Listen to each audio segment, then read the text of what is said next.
Le salon nautique ouvre ses portes dans un contexte général de forte houle. Sur son bateau ayant appartenu à l'ancien académicien Jean-François Degnaud, le rédacteur en chef du magazine Cabotage a décidé de prendre le contre-pied de la tendance du moment.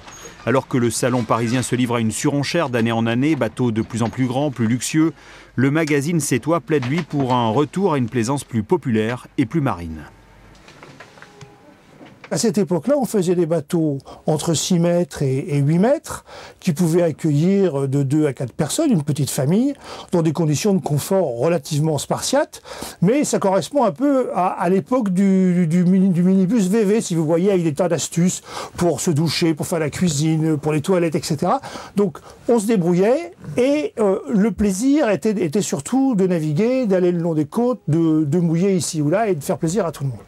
Le magazine Cabotage se fait donc l'avocat des petits chantiers, capables de fabriquer des bateaux à moins de 30 000 € comme dans les années 70. Des bateaux plus petits qui ne consomment pas d'espace. Retourner à des petits bateaux qui sont transportables sur des remorques permet de résoudre une partie du problème parce que les gens peuvent garder leur bateau dans leur garage ou dans leur jardin sous une housse et le sortir au moment de la saison et aller naviguer partout où ils veulent. Et justement, à Palavas-les-Flots, comme un peu partout en France, on affiche complet. Être présent au Salon nautique de Paris, c'est l'occasion d'évoquer entre autres cette problématique. C'est un beau moyen aussi de rencontrer et d'échanger avec les autres ports situés sur les autres façades maritimes françaises.